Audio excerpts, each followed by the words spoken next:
As the excitement builds in Toronto, hockey fans are buzzing with anticipation.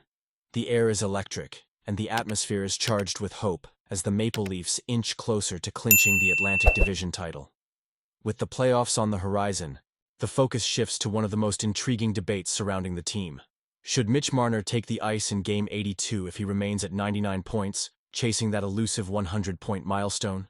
After a commanding 4-1 victory over the Carolina Hurricanes, Marner finds himself just 1 point away from a significant personal achievement. With 2 games left in the regular season, one against the Buffalo Sabres and another against the Detroit Red Wings, fans are left wondering if Marner will seize the moment or if the team will prioritize their playoff readiness over individual accolades. On paper, the decision seems straightforward. Marner is on the brink of a remarkable achievement, and he has undoubtedly been the most complete player for the Maple Leafs this season. His growth has been evident, as he has refined his game and embraced a playoff-style approach. He deserves to hit that milestone, but the stakes are high and the risks are real.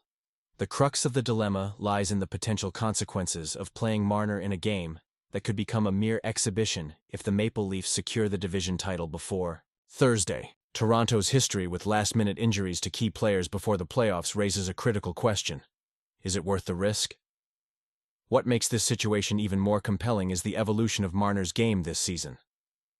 Under the guidance of new coach Craig Berube, he has transformed his style, focusing less on flashy plays and more on forechecking, physicality, and responsible play in the cycle. This new approach has made him one of the most effective forecheckers on the team, creating opportunities for his teammates, including rookie Matthew Knies, who is just 1 goal shy of his own milestone. The numbers tell a story of their own. Marner ranks second on the team in chances created through forechecking, demonstrating his commitment to the game. While reaching 100 points would be a fantastic achievement, the real narrative is his growth as a player. This season has already been his best as a professional, and regardless of whether he hits that century mark, his skill and hockey IQ have significantly improved. The decision to play Marner in Game 82 boils down to a classic risk versus reward scenario. Yes, reaching 100 points would be a personal milestone for him, something he has yet to achieve in his career. It would be a fitting capstone to an already stellar season. However, the potential cost of chasing that milestone could be too steep. Fans of the Maple Leafs remember all too well the consequences of pushing players too hard at the end of the season. Last year, Auston Matthews struggled with injuries as he chased the 70-goal mark, while John Tavares and William Nylander faced their own health issues in the final stretch. Marner himself has dealt with lingering injuries in previous seasons. The team has learned the hard way that risking key players in meaningless games can have dire consequences. If the Maple Leafs clinch the Atlantic Division on Tuesday, and Marner remains at 99 points, the right decision is clear. He should sit out Game 82. Accepting the loss of the milestone is a small price to pay for the greater goal of ensuring a healthy roster for the playoffs. As the team prepares for the postseason, 2 things take precedence: securing the best possible seeding and maintaining player health. The pursuit of 100 points pales in comparison to those priorities. The worst-case scenario? Marner plays in a meaningless game, suffers an injury, and is sidelined for the playoffs. In that case, what value does that milestone hold? It would be overshadowed by the disappointment of an early playoff exit, remembered for all the wrong reasons. In a remarkable display of determination, the Toronto Maple Leafs secured a 4-1 victory against the Carolina Hurricanes on Sunday night. This win not only brings them closer to clinching the Atlantic Division title, but also marks a significant milestone as they approach their 50th victory of the season. With a record of 50-24-6, totaling 104 points, the Maple Leafs have extended their winning streak to 3 games and have triumphed in 7 of their last 8 outings. This victory also signifies their 24th win on the road, just 1 shy of tying the franchise record. The game itself was a testament to the Maple Leafs' efficiency rather than flamboyance. The first period was a slow burn, with the team struggling to find their rhythm, managing only a single shot on goal in the first 18 minutes. The energy in the arena was palpable, but it was a late power play that shifted the momentum.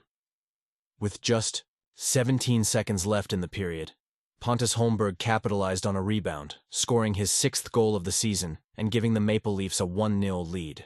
This moment of brilliance injected life into an otherwise lackluster first period. As the second period unfolded, the theme of efficiency continued. Despite being heavily outshot, at one point trailing 20-6 in shots on goal, the Maple Leafs made the most of their limited opportunities.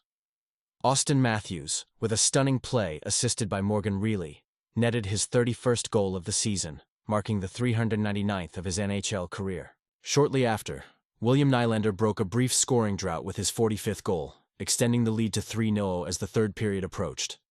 The Hurricanes managed to break the shutout with a power play goal in the final period, but John Tavares quickly responded, restoring the 3-goal cushion and effectively sealing the game. The Maple Leafs' solid defensive structure limited the Hurricanes to just 2 shots in the second period, showcasing a formula that, while not flashy, proved to be effective for securing the win. Several standout performances propelled the Maple Leafs to victory, starting with goaltender Joseph Woll. Calm and composed throughout the game, Woll made 25 saves, including crucial stops early on when the team faced a significant shot deficit. His steady presence provided the foundation the team needed, and with the playoffs approaching, his confident performance could not have come at a better time. On the defensive front, Morgan Rielly shone brightly, contributing 3 assists, including a key setup for Matthews' goal and another for Holmberg's. Rielly's decision-making and transition play were on point, as he racked up 8 points in his last 6 games. Matthews, meanwhile, continued his pursuit of 400 career goals, playing responsibly on both ends of the ice. Depth contributions were equally significant. Holmberg's goal at the end of the first period was a product of precise forechecking and a determined effort in front of the net. It was the perfect turning point the Maple Leafs needed, arriving at just the right moment. Tavares added a rebound. Goal in the third, his 38th of the season, anchoring a second line that proved effective throughout the night. From top to bottom, it was a night where individual efforts coalesced into a comprehensive team victory. Looking ahead, the playoff picture is becoming clearer, and this ugly win may hold a certain beauty as the season winds down.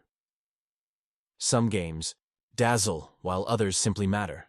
Last night firmly fell into the latter category. The Maple Leafs may not have dominated possession or dictated the pace, but they displayed the composure and structure that playoff-ready teams exhibit.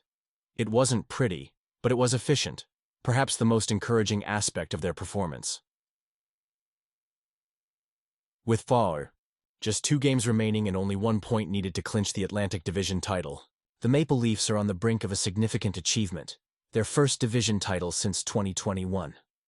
The victory in Carolina provided a much-needed boost, potentially allowing for rest for key players before the postseason. More importantly, the way they won, structured, opportunistic, and defensively sound, is the style of play they will need to replicate when the playoffs begin. It may not have been flashy, but it certainly felt like playoff hockey. On Tuesday, the Maple Leafs will face off against the Buffalo Sabres, where they have the chance to tie the franchise record for road wins and potentially secure the division title. They will then return home on Thursday to take on the Detroit Red Wings in their final game of the season. Depending on Tuesday's outcome, this could be an opportunity to rotate the lineup and prepare for the first round of the playoffs. Stay tuned as the excitement continues to build for this storied franchise.